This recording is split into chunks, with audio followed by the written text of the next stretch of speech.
Alors, on va bander aujourd'hui Natacha qui a décidé de faire vraiment une action fantastique pour les enfants papillons, comme si elle était elle-même touchée par cette maladie terrible qu'est l'épidermolyse bulleuse.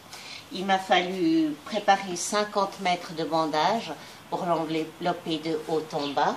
On va lui bander les doigts un à un, en les séparant bien, afin que les blessures ne provoquent pas des nouvelles lésions. On fait ça sur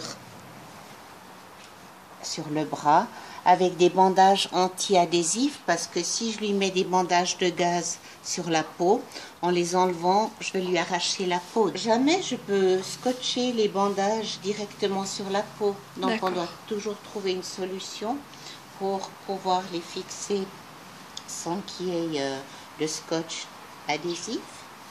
Alors soit on le replie sous la peau, soit on peut mettre aussi des tubes gauzes. La maman et l'enfant passent en général 2 heures tous les jours pour faire ces bandages, parce que il faut les faire du haut en bas. En général, on bande à la fois pour favoriser la cicatrisation, mais aussi pour protéger la peau. Comme ils n'ont pas de peau, c'est un petit peu leur peau de secours, qui leur permet d'être un petit peu plus tranquille par rapport à des chocs ou bien des traumatismes. La première chose qui frappe, c'est qu'on meurt de chaud sous les bandages. C'est comme si j'avais une polerme. Donc j'imagine que les enfants sont quand même, et comme tu disais que c'était compliqué pour eux d'évacuer, rien que ça doit être très très compliqué à gérer. Parce que les enfants ont souvent une perte de leurs cheveux, donc ils peuvent avoir aussi des plis.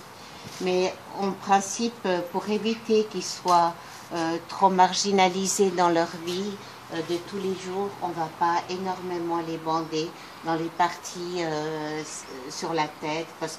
On va essayer de se mettre à cheval.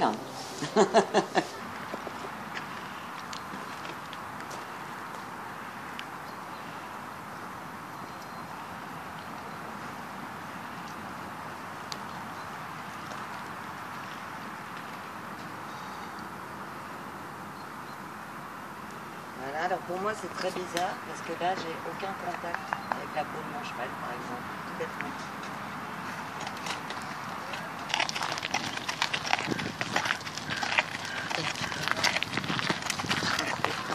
Avec les mains qui te les prennent, c'est ça qu'on bande spécialement bien les oreilles.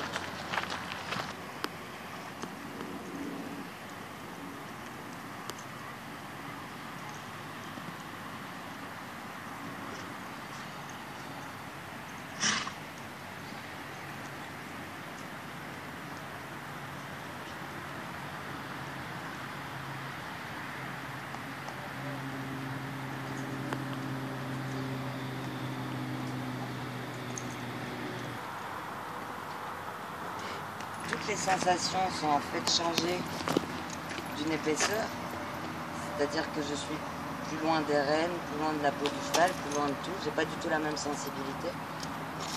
Et puis l'autre chose qui est vraiment frappante, c'est la chaleur qu'il fait sous ces bandages. C'est extrêmement chaud. En fait, vous voyez, donc la peau est quand même quelque chose, une surface avec laquelle on communique énormément. Surtout avec les chevaux, on a tendance à les caresser, à s'en approcher. Et là, donc, on est éloigné de tout ça. Ton cheval. Mais les gens qui vivent au quotidien avec cette maladie, ils sont éloignés aussi du contact avec les gens.